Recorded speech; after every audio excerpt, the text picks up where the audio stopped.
叫藍色嘅教書嗰個啊，老鼠大王老鼠與報恩獅子。係啦，好啦，老鼠報恩獅子，我哋睇下第一頁先，有邊個喺度啊？有一日，獅子，獅子捉住咗邊個啊？獅子捉咗邊個啊？老鼠。係啊，老鼠喺度話：獅子，求下你放咗我啦，放咗我啦，我第日會報答你㗎。咁獅子可唔可以放咗老鼠啊？可以。可以係喎。獅子見老鼠咁細隻，咁就放佢一次啦。食咗佢都幫唔到啲乜嘢，係咪？係啊，咁可能細隻啊。係啊，老鼠仔咁細隻，我哋送佢啦。可能遲啲佢會幫到我咧，好冇？咁我哋就放咗老鼠仔啦。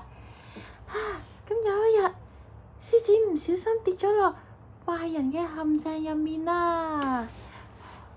佢俾人捉住咗啊！跟住獅子喺度大叫：救命啊！救命啊！隻口似大。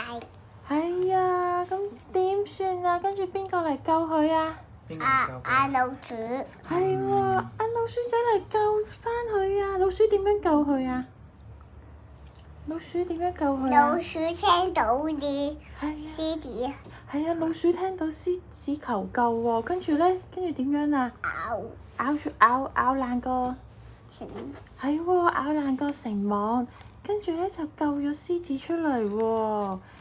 跟住獅子同老鼠好開心啊！獅子救咗老鼠，老鼠又救咗獅子，佢哋兩個最後做咗乜嘢啊？